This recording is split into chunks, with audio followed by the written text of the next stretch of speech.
আসসালামু আলাইকুম, আশা করি সকলে ভালো আছেন। তো কালকে নির্বাচন, তো আজকে কীভাবে আপনারা ভোটার সিরিয়াল নাম্বারটা আপনারা বের করবেন। তো প্রথমে প্লে স্টোরেতে চলে যাবেন। প্লে স্টোরেতে গিয়ে সার্চ দেবেন স্মার্ট ইলেকশন লিখে সার্চ দেবেন। স্মার্ট ইলেকশন লিখে সার্চ দিলে দেখবেন এরকম একটা অ্যাপস আসবে, স্মার্ট ইলেকশন ম্যানেজমেন্ট। এটাকে আপনারা ডাউনলোড করে আসবে। ওপেনে ক্লিক করার পর ঠিক এরকম আসবে 13 পার্লামেন্ট ইলেকশন এরকম আসবে।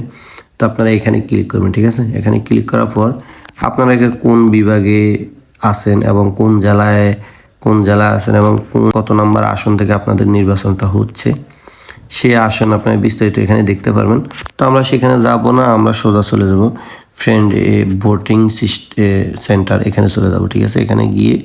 এখানে গিয়ে সার্চ বার লিখবে আপনার এনআইডি কার্ড নাম্বারটা লিখবেন এবং আপনার ডেট অফ বার্থটা লিখবেন, ঠিক আছে।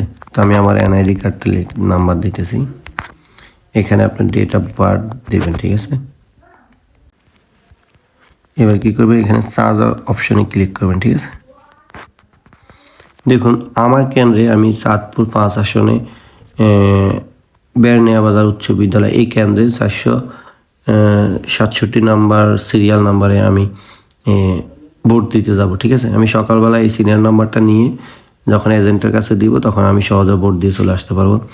যদি আপনার এলাকার বা আপনার বাড়িতে কেউ এই সিস্টেমটা না জানে বা তারা সিরিয়াল নাম্বার না পায়, দয়া করে আপনি আপনার অ্যাপসের মাধ্যমে তাকে এই নাম্বারটা বের করে দিবেন। বাস তার ভোটার আইডি কার্ডটা নিয়ে আপনি তাকে এই নাম্বারটা খুব সহজে বের করে দিতে পারবেন, ঠিক আছে।